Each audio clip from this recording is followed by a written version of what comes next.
Chapter 2. The Voice in the Air.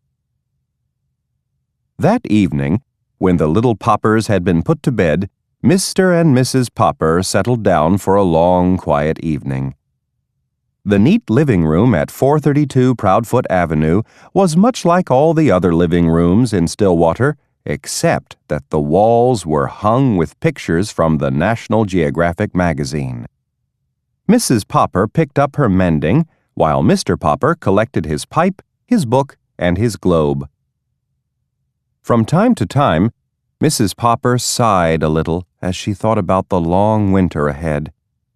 Would there really be enough beans to last, she wondered. Mr. Popper was not worried, however. As he put on his spectacles, he was quite pleased at the prospect of a whole winter of reading travel books with no work to interrupt him. He set his little globe beside him and began to read. "What are you reading?" asked Mrs. Popper. "I am reading a book called Antarctic Adventures. It is very interesting. It tells all about the different people who have gone to the South Pole and what they have found there." "Don't you ever get tired of reading about the South Pole?" "No, I don't. Of course, I would much rather go there than read about it. But reading is the next best thing." "I think it must be very boring down there," said Mrs. Popper. "It sounds very dull and cold with all that ice and snow." "Oh, no," answered Mr. Popper. "You wouldn't think it was dull if you had gone with me to see the movies of the Drake expedition at the Bijou last year." "Well, I didn't, and I don't think any of us will have any money for movies now," answered Mrs. Popper a little sharply. She was not at all a disagreeable woman, but she sometimes got rather cross when she was worried about money. "If you had gone, my love," went on Mr. Popper, "you would have seen how beautiful the Antarctic is. But I think the nicest part of all is the penguins. No wonder all the men on that expedition had such a good time playing with them. They are the funniest birds in the world. They don't fly like other birds. They walk erect, like little men. When they get tired of walking, they just lie down on their stomachs and slide. It would be very nice to have one for a pet." "Pets," said Mrs. Popper. "First it's Bill wanting a dog, and then Janie begging for a kitten. Now you and penguins. But I won't have any pets around. They make too much dirt in the house, and I have enough work now trying to keep this place tidy, to say nothing of what it costs to feed a pet. Anyway, we have the bowl of goldfish." "Penguins are very intelligent," continued Mr. Popper. "Listen to this, Mama. It says here that when they want to catch some shrimps, they all crowd over to the edge of an ice bank. Only they don't just jump in, because a sea leopard might be waiting to eat the penguins. So they crowd and push until they manage to shove one penguin off to see if it's safe. I mean, if he doesn't get eaten up, the rest of them know it's safe for them all to jump in." "Dear me," said Mrs. Popper in a shocked tone. "They sound to me like pretty heathen birds."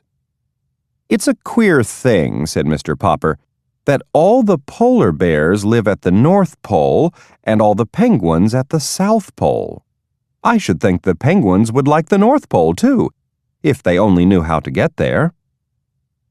At 10 o'clock, Mrs. Popper yawned and laid down her mending.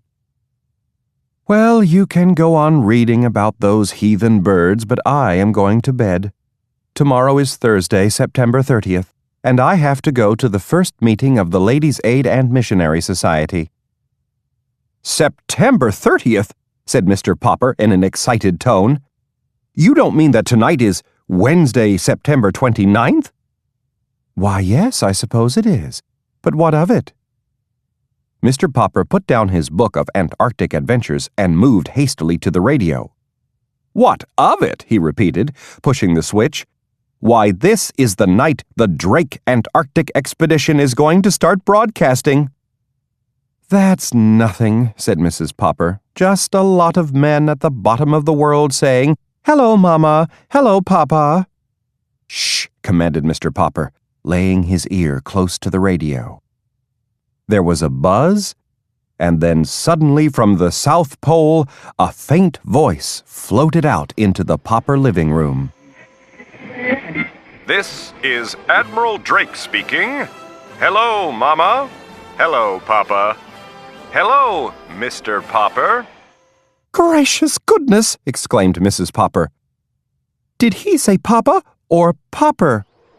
Hello, Mr. Popper, up there in Stillwater. Thanks for your nice letter about the pictures of our last expedition. Watch for an answer, but not by letter, Mr. Popper. Watch for a surprise. Signing off, signing off. "You wrote to Admiral Drake?"